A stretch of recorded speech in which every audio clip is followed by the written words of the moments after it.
சென்னை கோயம்பேட்டில் இருக்கக்கூடிய 45 million litre உற்பத்தி திறன் கொண்ட 3ஆம் நிலை கழிவுநீர் சுத்திகரிப்பு நிலையத்தினுடைய செயல்பாடுகளை குறித்து தமிழ்நாடு முதலமைச்சராக இருக்கக்கூடிய விஜய் நேரில் சென்று பார்வையிட்டு ஆய்வு செய்திருக்காருங்க.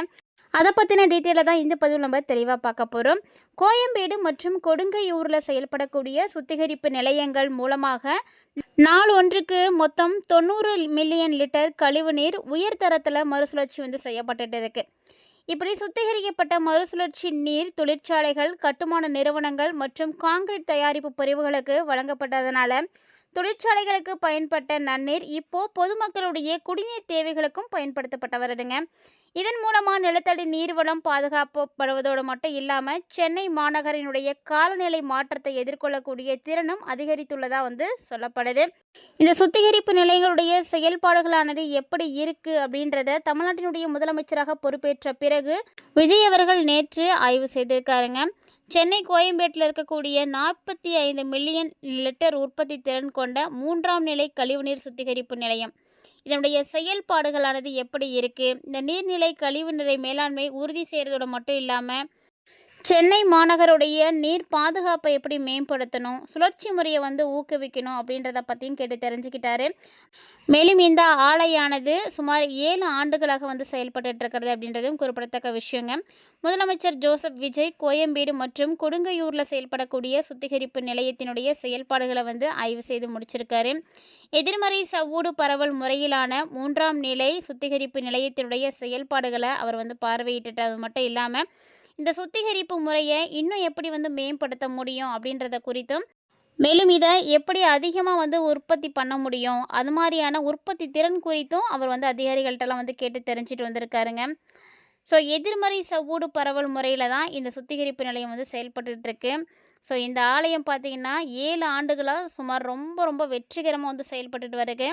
அதாவது சென்னை மாநகராட்சியினுடைய நீர் பாதுகாப்பை உறுதிப்படுத்துறதுக்கு மறுசுழற்சி முறையிலையும் கழிவுநீர் மேலாண்மையை மேற்கொள்ளப்படக்கூடிய ஒரு செயல்பாட்டையும் தான் இந்த ஆலையானது செயல்படுத்திட்டு இருக்குங்க.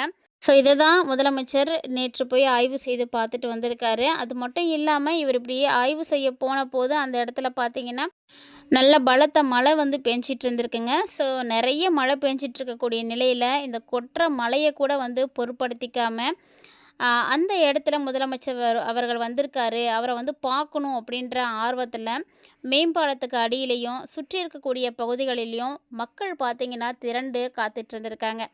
ஸோ பொதுமக்கள் தனக்காக காத்துட்ருக்காங்க அப்படின்ற ஒரு விஷயத்தை தெரிஞ்சுக்கிட்டு முதல்வர் விஜய் செய்த அந்த ஒரு விஷயம் பார்த்திங்கன்னா ரொம்பவே நெகிழ்ச்சியாக இருந்ததுங்க. ஸோ எந்த முதலமைச்சரும் அந்த மாதிரிலாம் செய்ய மாட்டாங்க. விஜய் இது வரைக்கும் அப்படி ஒரு முதலமைச்சரை யாருமே பார்க்கலங்க. இருந்தாலுமே கூட இப்போது விஜய் அவர்களை அந்த மாதிரி பார்க்குறதுக்கு எல்லாருக்குமே சந்தோஷமாக இருக்குது. ஸோ பொதுமக்கள் தங்களுக்காக தான் வெயிட் பண்ணிகிட்ருக்காங்க, தனக்காக இவ்வளோ மழையில் கூட வெயிட் பண்ணுறாங்களே அப்படின்னு தெரிஞ்சுக்கிட்டு முதலமைச்சரை பார்க்கணும் அப்படின்றதுக்காக காத்துட்ருக்க மக்களுக்கு ஒரு இன்ப அதிர்ச்சியை அவர் கொடுத்துருந்தாருங்க. ஸோ கண்டிப்பாக பொதுமக்களும் யோசிச்சிருப்பாங்க, இவ்வளோ மழை பெய்யுது, எப்படி முதலமைச்சர் நம்ம பார்க்க போகிறோம், கண்டிப்பாக ஒரு காரை விட்டு வரப்போகிறதே கிடையாது, இன்கேஸ் நம்ம பார்க்குறோம் அப்படின்னா கூட காரில் இருந்து தான் பார்க்க முடியும் அப்படின்னு தான் நிச்சயமாக நினச்சிருப்பாங்க. ஆனால் முதலமைச்சர் செய்த அந்த ஒரு செயல் பார்த்திங்கன்னா எல்லாரையுமே ஆச்சரியப்படுத்தியிருக்குங்க. ஸோ முதலமைச்சர் பொதுமக்கள் தங்களை பார்க்குறதுக்காக கொற்ற மலையில் அங்கேயும் இங்கேயும் நின்று பார்த்துட்ருக்காங்க அப்படின்றத தெரிஞ்சுக்கிட்டு தன்னுடைய காரில் கீழே இறங்கி வந்திருக்காருங்க. ஸோ கார்லேருந்து கீழே இறங்கி கையில் ஒரு கொடையோடு காத்துட்டு இருந்த மக்களை நோக்கி உற்சாகமாக கை காட்டியிருக்காரு. ஸோ அவர் மட்டும் இல்லாமல் அவர் கூட இருக்கக்கூடிய எல்லாருமே பார்த்திங்கன்னா நடந்து தான் வந்திருக்காங்க அந்த இடத்துல. ஸோ கையசைத்து அவருடைய மகிழ்ச்சியை தெரிவிச்சிருக்காரு.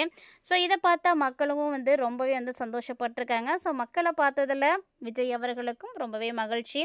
ஏன்னா நம்ம ஒரு இடத்துக்கு போகிறோம் அப்படிங்கும்போது நம்மளை பார்க்கறதுக்காக 4 பேர் நிற்கிறாங்க அப்படின்றது ஒரு பெரிய விஷயம். ஸோ ஆக்டராக விஜய் அவர்களை எல்லாருக்கும் பிடித்திருந்தாலுமே கூட முதலமைச்சராக இன்னும் எல்லாருமே நேசிக்கிறாங்க. ஸோ ஆக்டர் விஜயை விட இப்போது முதலமைச்சரை தான் எல்லாருக்குமே ரொம்ப பிடிச்சிருக்கு அப்படின்னு தான் சொல்லணும்.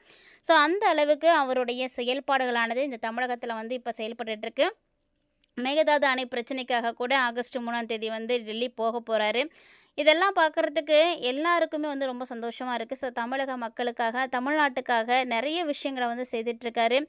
ஸோ அதில் ஒன்று தாங்க இப்போது 2வதாக இவர் செய்திருக்கக்கூடிய இந்த ஆய்வு செய்கிறப்போ அங்கே அவர் கூட பார்த்திங்கன்னா அரசு தலைமை கொறடா சபரிநாதனும், நகராட்சி நிர்வாகத்துறை கூடுதல் தலைமைச் செயலாளராக இருக்கக்கூடிய ககன்தீப் சிங் பேடியும், சென்னை குடிநீர் வாரிய மேலாண்மை இயக்குநராக இருக்கக்கூடிய ஆனந்த் மற்றும் அரசு உயர் அலுவலர்கள் எல்லாருமே வந்து கூட இருந்திருக்காங்க. ஸோ இந்த ஒரு விஷயமானது தற்போது வந்து ரொம்பவே வைரலாக போயிட்டுருக்குங்க.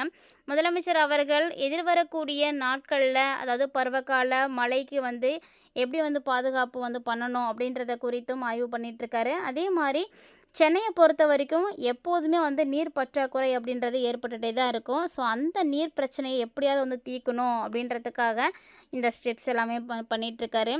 ஏன்னா நம்ம எந்த அளவுக்கு கழிவு நீரை வந்து சுத்திகரிப்பு செய்கிறோமோ அந்த அளவுக்கு தண்ணீருடைய பயன்பாடுகள் வந்து இருந்துகிட்டே தான் இருக்குது. ஸோ தண்ணீர் வந்து தேவைப்பட்டுதான் இருக்குது. மேக்ஸிமம் பார்த்திங்கன்னா நம்மளுடைய பேசிக்கான எல்லா விஷயங்களையும் செய்கிறதுக்கு தண்ணீர் தான் ரொம்ப முக்கியமானது.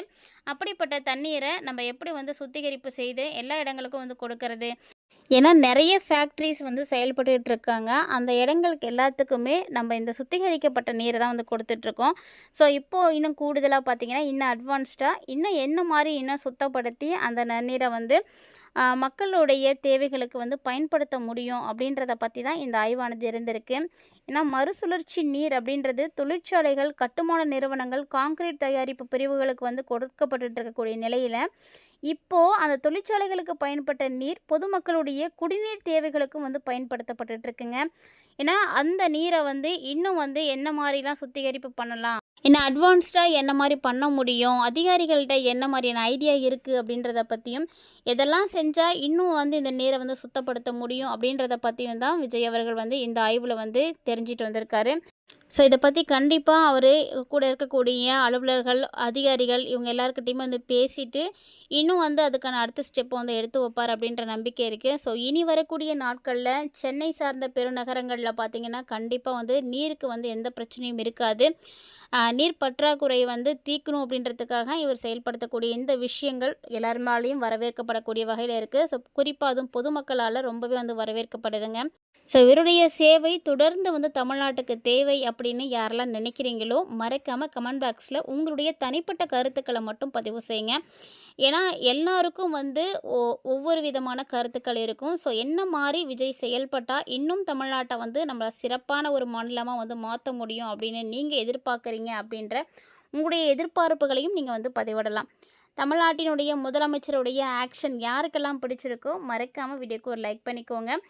ஸோ இன்னுமே விஜய் அவர்களுடைய செயல்பாடுகளானது அதிகரிக்கும் அப்படின்ற ஒரு நம்பிக்கை எல்லாத்துக்கும் வந்து ஏற்படுத்தி கொடுத்துருக்காரு. இது மாதிரி விஜய் அவர்களுடைய ஒவ்வொரு விதமான மூமெண்ட்டையும் நீங்கள் உடனுக்குடன் வந்து பார்த்து தெரிஞ்சுக்கணும் அப்படின்னு நினைக்கிறீங்கன்னா மறக்காமல் நம்ம சேனலை சப்ஸ்கிரைப் பண்ணிட்டு ஃபாலோ பண்ணிக்கோங்க. மீண்டும் இது மாதிரி சூப்பரான அப்டேட்டோட இன்னொரு பதிவில் சந்திக்கலாம்.